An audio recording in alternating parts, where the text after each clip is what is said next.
Good morning. Welcome to the ODF Fire Protection Division weekly fire briefing for Monday, July 14th, 2025. Please mute your microphones. We're going to get right into our weather update with Teresa Halcock. Go ahead, TZA. Good morning, everyone. Let me get her loaded up here.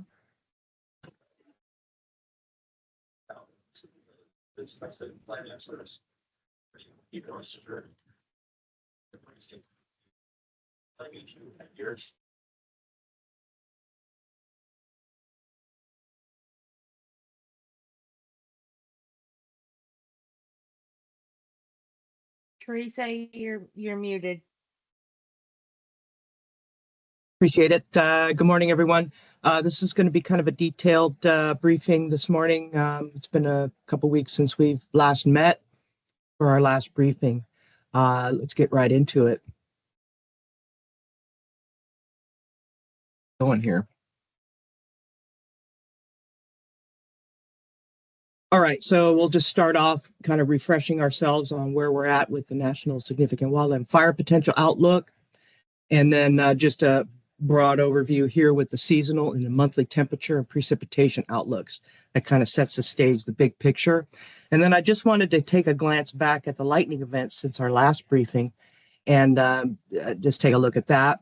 And then leading up to a drought check, I wanted to look at the temperature and precipitation departure since our last briefing and take a quick glance at that soil moisture and evaporative demand, that thirst of the atmosphere, getting to these dry and drought conditions that we're experiencing. Then we'll do the usual fire danger indices check with the ERC and the fuel moistures, large fuel moistures, and then get right into what's happening at the moment here with the hazards, red flag warnings, or heat advisories and so forth. And a couple of items to note on fire weather forecasts, thunderstorm potential, and the severe fire danger index. And then we'll get right into just a quick glance of those weekly temperatures, precip, relative humidity. And then I also threw in a wind gust. So I'm going to start trying to look at winds a little bit closer as we go through these type of briefings here. And then we'll round it out with a glance into mid-June to get us through the week and what's coming after this week. And then the Northwest Coordination Center's significant fire potential output. So many of you may have already seen this, updated around July 1st. The significant fire potential has increased for Oregon. It used to be only the east side. And so now the entire geographic area of the Pacific Northwest is above normal potential for large significant fire all the way through September, and then lingering through the central parts of Washington and Oregon in through October. And the usual here with the temperature and precipitation outlooks, we're already starting to see the above normal temperatures occurring and below normal precip. And here we go through July, the forecasted temperature and precipitation above normal and below normal on precip. So just really quickly, just, monitoring activity going on. And we've had these lightning events before the 4th of July.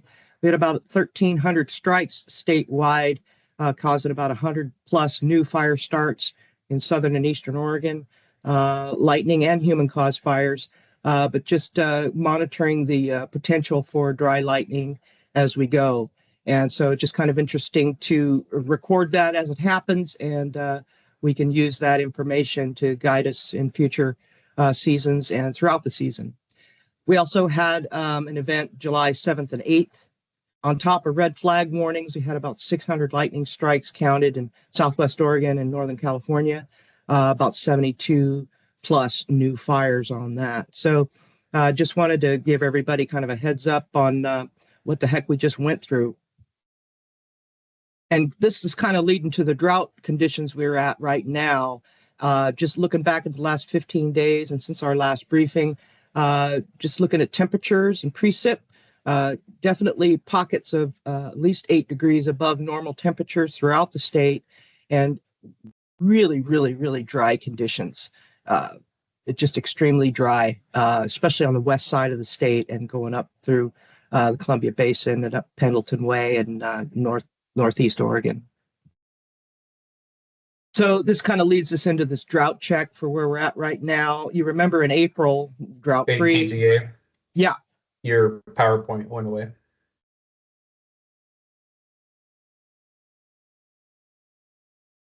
Oh, how much of it did you miss? You got this out here? Yep, it's on there now. You're good. All right, thank you.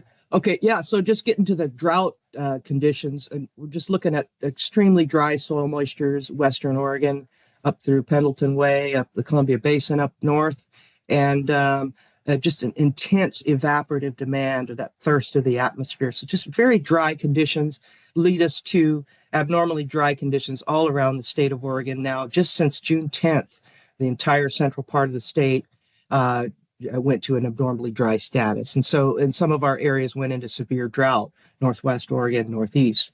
And this drought is expected to persist, especially on the west side of the state. And then the swath up through the Blue Mountains up through Northeast Oregon as well.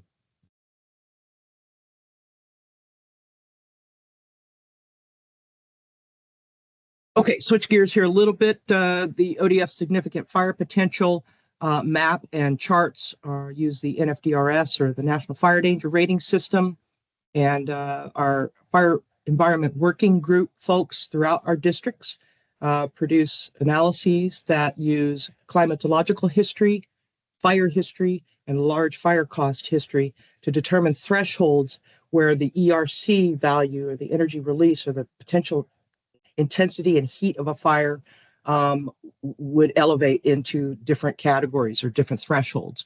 So around the state, we're pretty much at high potential, been lingering around moderate and high for the past month or so. The Dalles has always been extreme. And then Western Lane pops up as extreme along with Southwest Oregon right now. So this is looking at the daily data in red line coming through for each of our districts and our fire danger rating areas. And most of the districts are pretty much at 90 percentile ERCs and above. So just kind of glancing around, so reaching 10-year maximums in some cases. So that red line is what we're tracking. The blue line is last year. And then that gray line at the top is the kind of the 10-year or more maximum. So there is a forecast to come down a little bit, but still we're up at the top of things as we are. And then looking at the ERC for the east side, the Dalles, there's Prineville with some fire activity going on there. And those guys are, the Dalles are at maximums. Prineville's a little bit better off right at the moment. And then Northeast Oregon as well, they're above average, but expected to come down a little bit given a cold front coming in, which we'll talk about in a minute. And then for the fuel moistures for Northwest Oregon, Western Lane, Southwest Oregon, down to minimums and just steadily climbing down, as would be expected for the most part. But we are down to minimums here. And the Dalles expected to, again, the Dalles, Prineville, Northeast Oregon, running below average for sure, and expected to increase a little tiny bit because of the system that's coming through. But we're in the thick of it now. So we've got some heat advisories going on around the state, mostly through Tuesday at 8 p.m. Willamette Valley is going to be a hot spot here through Wednesday, 10 p.m.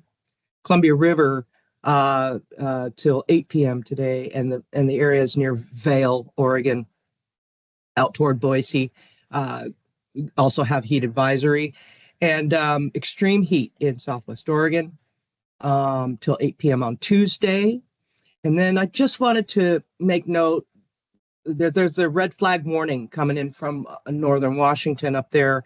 And just, you know, the conditions don't change at the fire weather boundary or the administrative boundary or the Columbia River boundary. So just keep your eyes peeled for that. Okay. Just quite a bit of detail here. I'm sorry, I'm kind of rushing through it, but there's a lot to talk about. So we do have elevated and critical fire weather potential coming through because a cold front is coming from the north, coming down into Oregon through Tuesday. We do have low relative humidity, and we've got some pretty good winds in the Columbia River Basin. So they're going to be keeping their eyes open there. There's a middle graphic on this thing that shows this kind of dark gray area. This is that kind of that cold front coming down. It's moving its way down. So that dry cold front's going to be coming in. There is lingering potential for isolated dry thunderstorms in far southwest Oregon.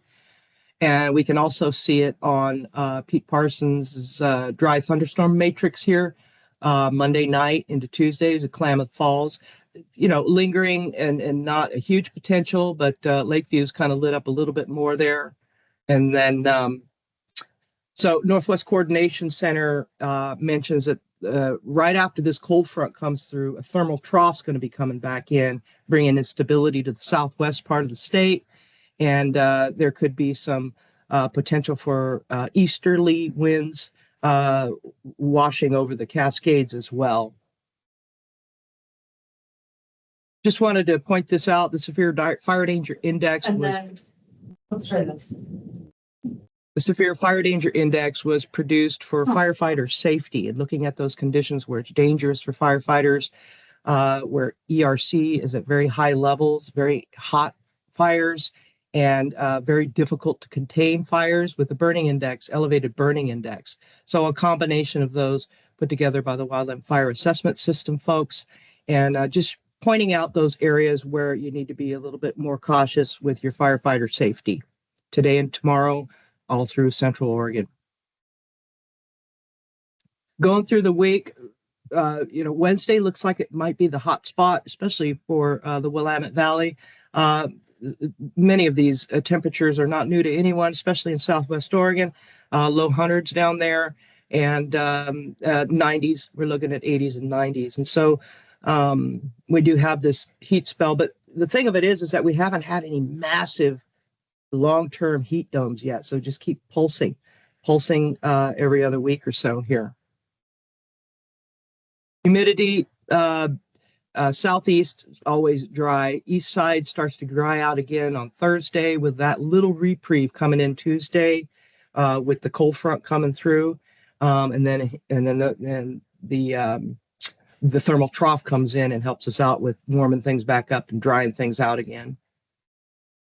Wind gusts, just wanting to point out where those high areas are.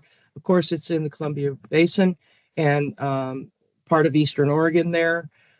Just wanted to show things back off a little bit on Wednesday, but today and tomorrow we need to keep our eyes peeled on these winds.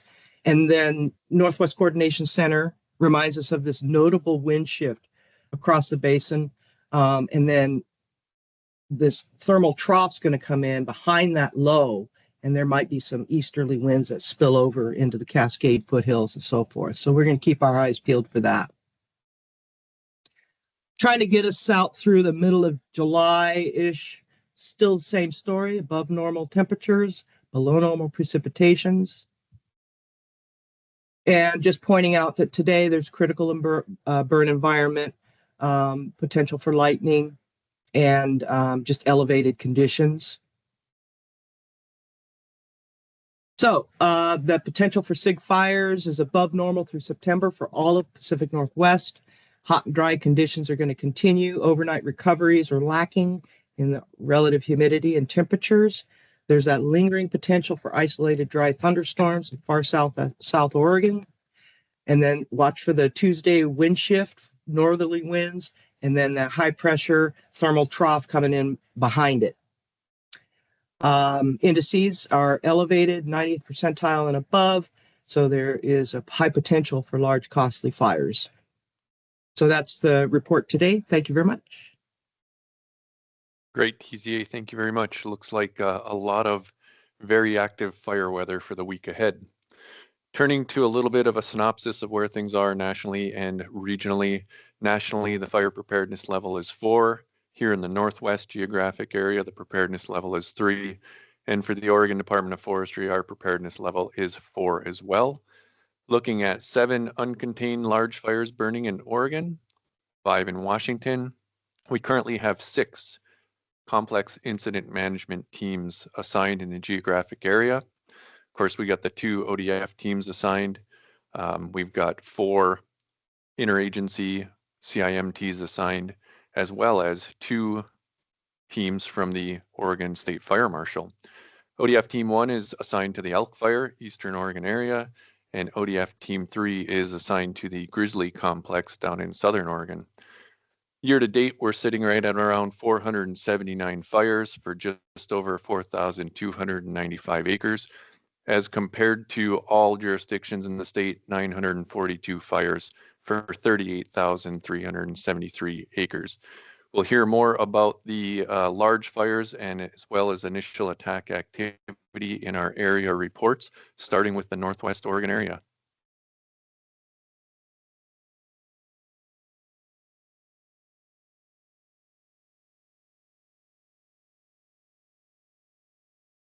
Mr. Dan Goody, Acting Area Director, Northwest Oregon area. Sorry, I was on mute. Yeah, Dan Goody, Acting Assistant or Area Director. Our fire situation right now is currently light with IA. Multiple stat fires, still having problems with debris burning during regulated use. As TZA indicated, our indices are climbing and staying warm. We are near drawdown, supporting the 2 IMTs and with 2 strike teams out. Starting today, all districts within Northwest Oregon area will have some portion of their districts in high fire danger. It may be touching extreme when we get to Wednesday.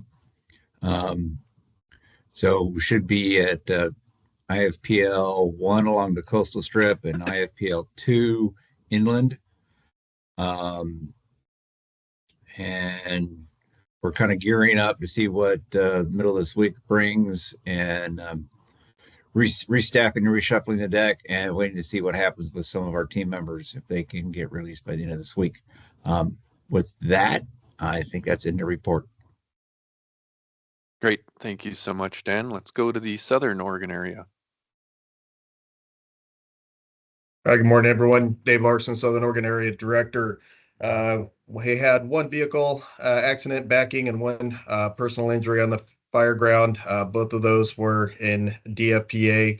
The personnel injury was a result of a large rock rolling downhill and striking the firefighter, and then they fell approximately 40 feet down the hill. Luckily, the individual only received bumps and scrapes. First aid was provided, and they were transported by the agency.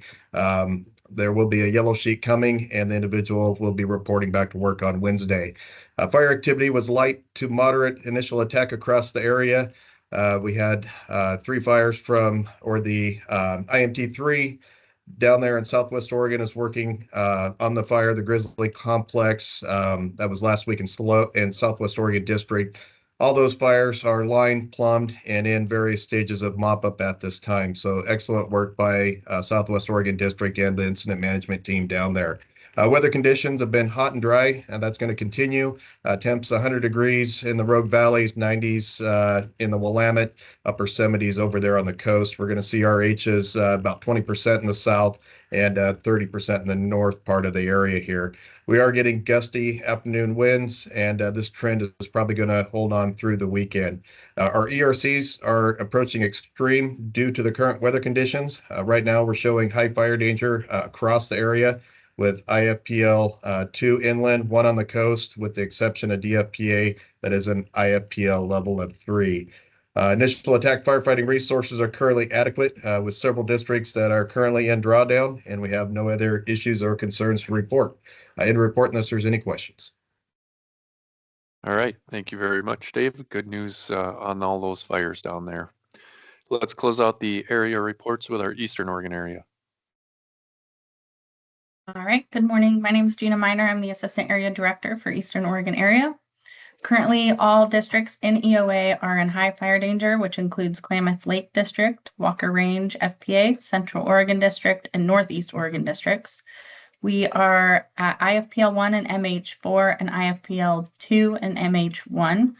Across the area, we have responded to 107 fires between our protection and our partners in the last week. This is due to the hot temperatures, wind, and lightning events that occurred through Eastern Oregon. The fires of note from that are the Elk Fire in Klamath Lake District, which is sitting at 2,802 acres and currently has ODF CIMT 1 in place and doing great work to ensure that we can keep that contained. And it is currently at 22% containment.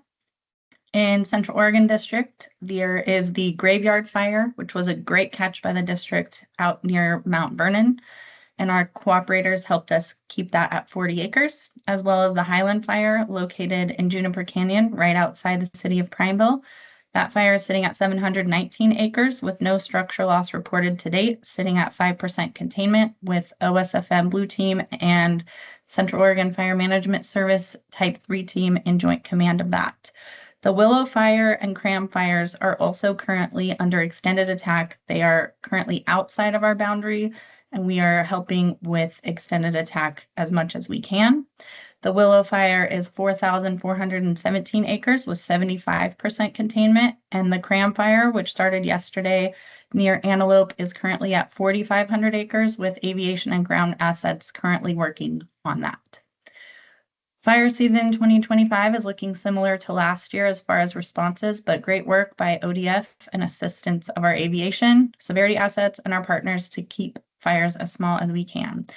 And also of note, the RFPAs have responded to 56 initial attack fires since July 1st, and they continue to be a great asset in initial and extended attack.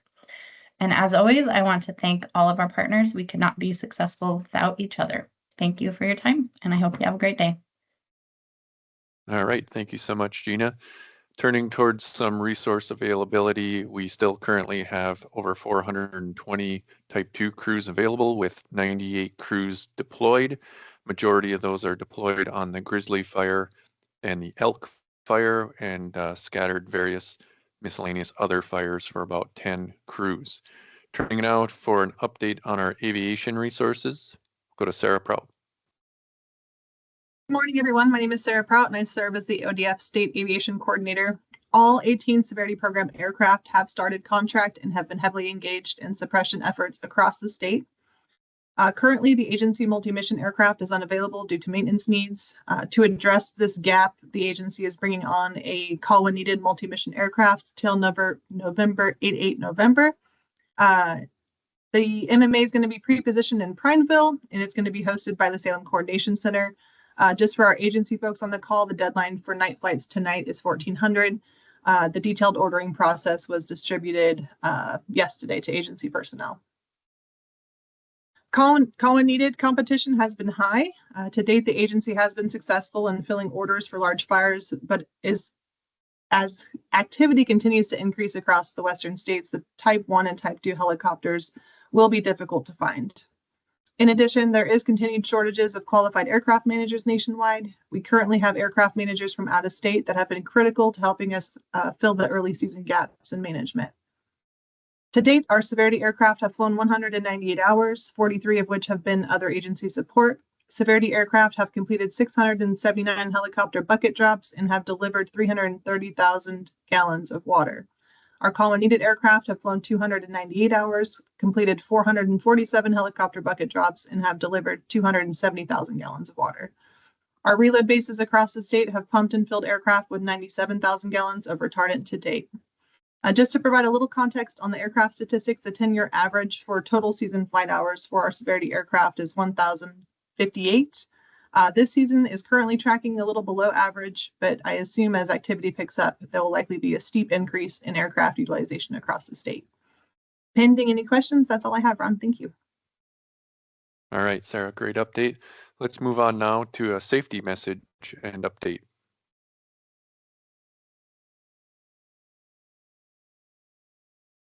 Ron, it's Eric Panetta, safety consultant with ODF. There have been no yellow sheets except for the one I just heard this morning, and we'll touch base with Dave on that. We have had some incidents with people with taking the pack test and some hydration. So let's make sure our folks are out there hydrating, please.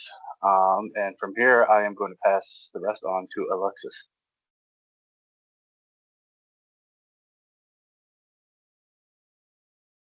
Hey everyone, Alexis. So in the past week, we have had 2 first aid incidents. They were bee stings, both minor, and did not require any treatment beyond first aid. As far as injuries go, we had a rolled ankle at the Benson Gulch fire. An employee lost their footing while constructing handline and tumbled roughly 5 feet downhill. They were treated at an urgent care facility and were given light duty restrictions, so this injury was an OSHA recordable. We had a GI illness at the Board Hollow fire. An employee reported GI symptoms and a fever. They were treated at an emergency room and released the same day. We had the pack test incident that Eric mentioned. An employee collapsed during the moderate work capacity test, and they were transported to Corvallis Hospital, where they stayed overnight. The employee was just at the hospital for observation, so no reportability due to that, but they are on light duty restrictions and will be off work until they're cleared to take the pack test again. And then we had a heat illness at the Grouse Creek fire. An employee was experiencing heat-related symptoms while hiking in steep terrain. They were treated at an emergency room and written off work for the following day and are back to regular duty. So just a reminder again, like Eric said, make sure that we are being proactive with heat illness prevention, making sure employees are all trained with the workday heat illness prevention training. Make sure we're providing shaded areas for resting, adequate water, and increasing rest break frequency during these periods of high heat. So that's all I have this week. All right. Thank you, Eric and Alexis. Great safety record so far. We all know it's dangerous work, extreme temperatures. We had a lot of lightning activity, caused fires, and a lot of exposure hours, so keep it up. Closing now, we're going to turn towards Protection Division Chief Michael Curran.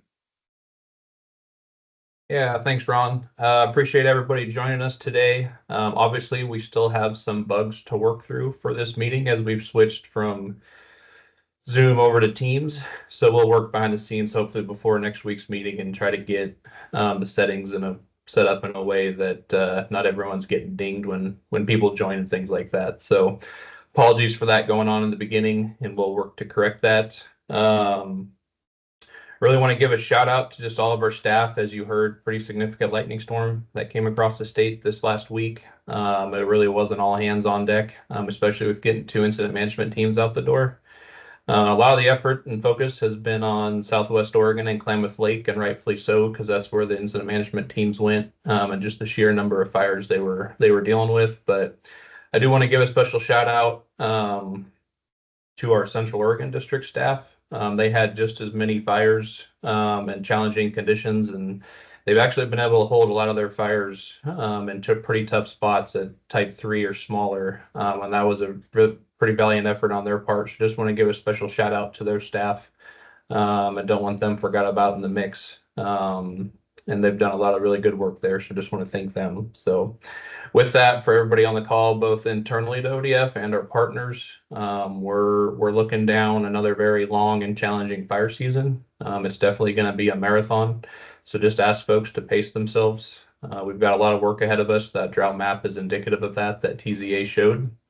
So as folks can find the opportunity and the time, make sure you try to get rested up when you can, because we're going to be asking a lot from folks, both internally and externally, to help us for this 2025 fire season. So also in closing, I do want to highlight, been talking with a lot of field leadership. Seems like the past couple weeks as we've gotten this lightning, and especially with the increased hot temperatures and dry conditions, a lot of folks still responding to the public just violating our public use restrictions, and really an ask from you all to help share out what you can as far as wide, to make sure folks are aware of what restrictions are in place and the reasons why we have those. Those are really looking at those fire starting activities that the public is engaged in and really limiting them to certain times of day when they can be used, and or just eliminating them altogether and restricting them at all hours of the day. So really just an ask to try to help help us out and share as far and wide as you can where you can get information on our fire restrictions and closures. Because alarming on my end to kind of see just the amount of responses that we're seeing with the public and violating our public use restrictions. So with that, just ask that folks stay safe, stay hydrated. Let's remember to pace ourselves the best that we can, and looking forward to seeing everybody same time next week. All right. Thanks, Chief Curran. With that, we will close this fire briefing, and reminder, likely we'll have another briefing next Monday. If for some reason activity decreases and we do not, we will send a notification on the calendar invite. Thank you all very much.